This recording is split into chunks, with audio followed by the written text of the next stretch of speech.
When I was young and my grandmother was still living, we always paid a visit to her every weekend.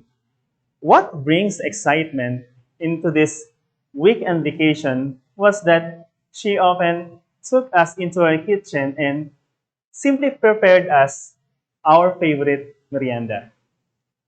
I can still remember the sight of her very traditional Filipino kitchen. I can still have the scent of her smoky kitchen, which is filled with ashes, and the scent of smoke is all around. The reason why I am storytelling this childhood memory is that there is a similarity between my grandmother's kitchen and your kitchen at home too. What could that be? If you are going to have your own trip into your own kitchen, you're going to notice the kind of material your kitchenware is made of. Notice the kind of material your frying pan, knives, and spoon, and think of material that they are actually made of. Yes, I heard your mind right. These materials are made up of metals. Good morning.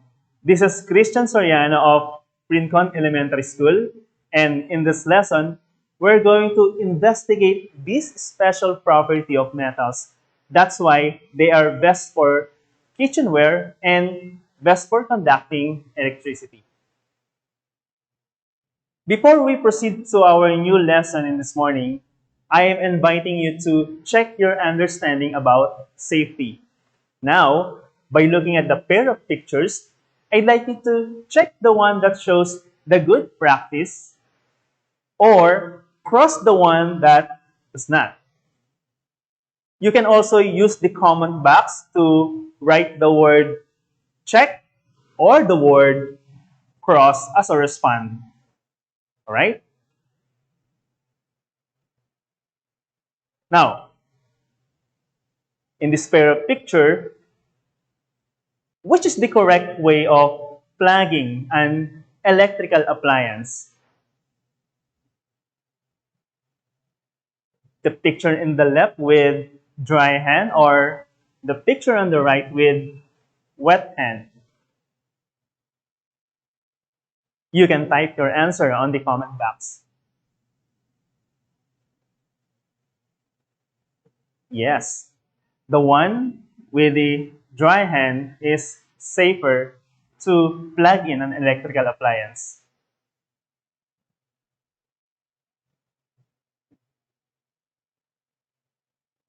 Now, who is the proper person to plug an electrical appliance?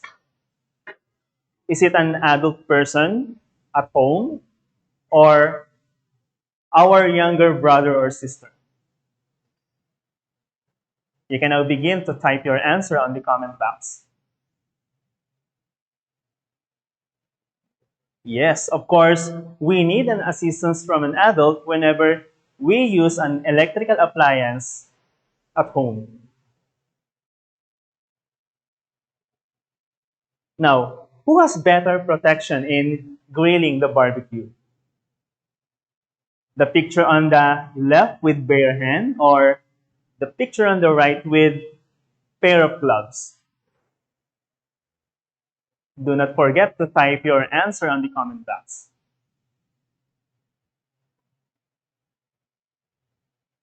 Yes, it is safer to use gloves whenever we grill meat at home.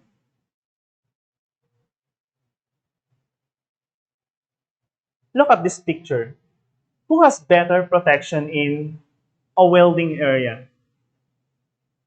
The picture on the left with individuals who do not wear the proper gears or the picture on the right with an individual who is well suited of proper gear.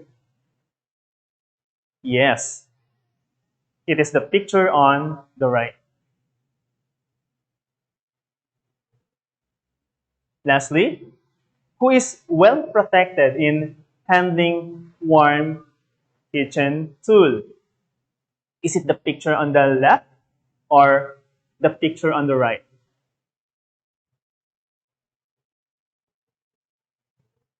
You made the right answer. Of course, it is the person who uses the gloves.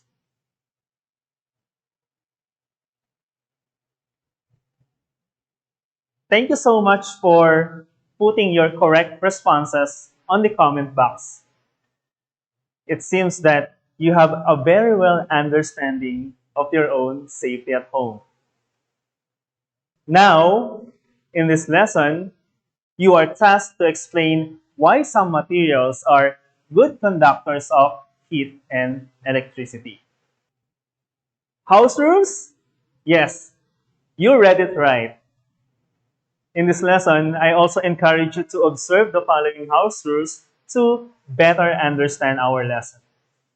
Number one, I'd like you to open your gadget 10 minutes before the actual class schedule. This will also give you enough time to prepare well to the lesson. Number two, I'd like you to prepare the necessary materials such as the learning module, notebook, and ball pen. Number three, I'd like you to participate to the online discussion whenever permits by the condition. And lastly, number four, I'd like you to provide positive feedbacks, gestures, or annotations from the lesson. Are you ready and excited to look at our two activities in this lesson? You can also type your response or feelings on the comment box. For our first activity, we're going to investigate the materials that are good conductors of heat and electricity. We are going to need coin, lift, rubber, key, paper clip, paper wood, bolt, straw, and metal fork. Having these materials, we're going to attach each one of them in a closed circuit and observe if each material can transport electricity to light up a simple bulb. These procedures can be watched simply using the pre-recorded video.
Now we are moving on to our second activity. Here, we're going to identify which material transfers heat faster. Our materials, we're going to need metal, plastic bowls, and warm water. By simply watching this video, our learner will demonstrate which material transfers heat faster.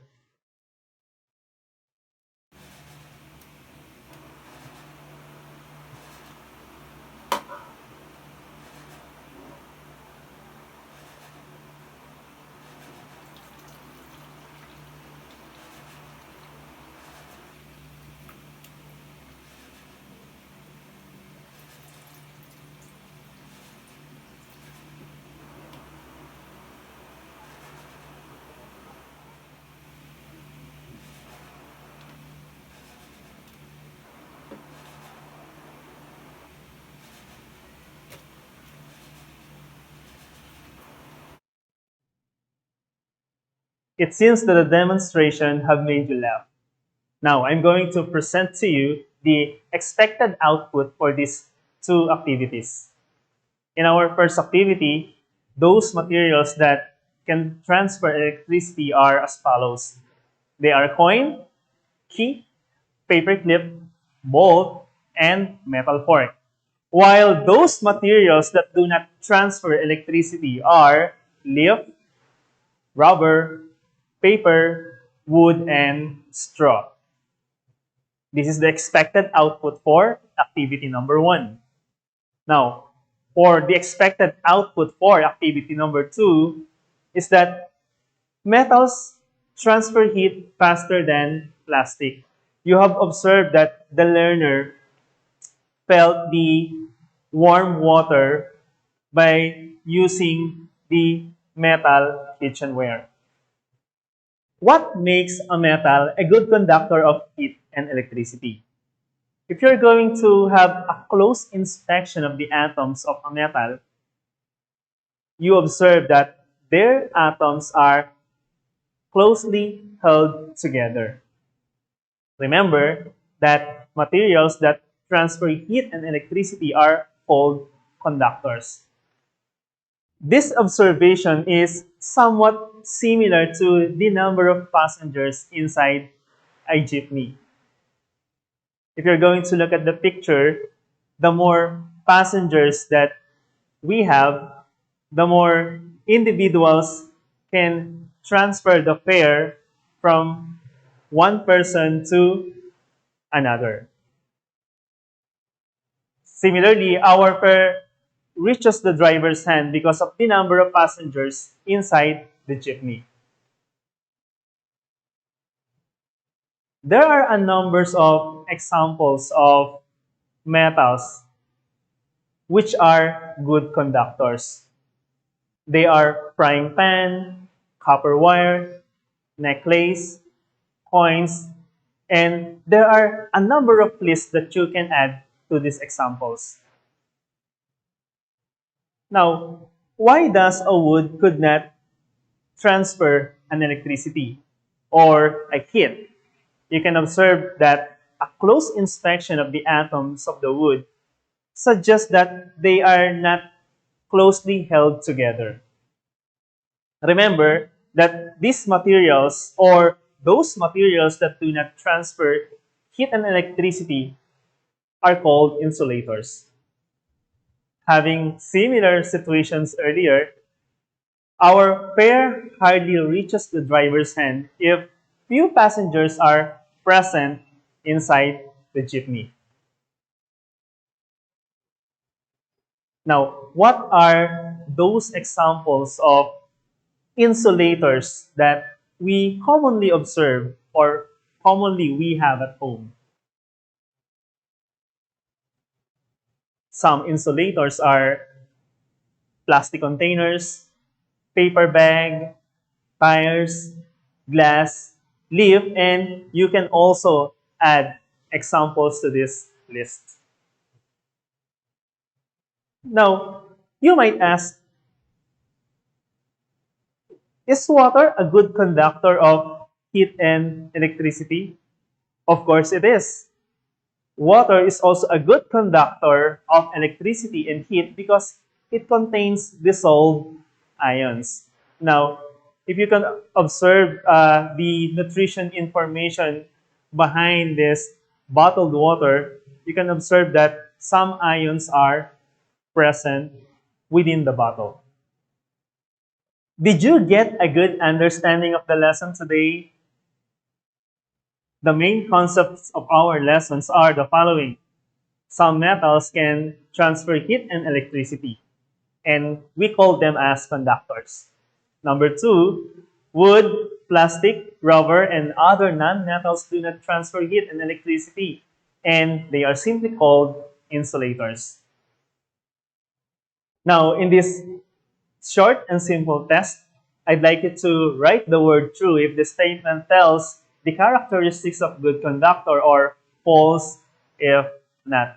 I'm going to give you a few minutes to reflect on these statements and write your answer on your notebook.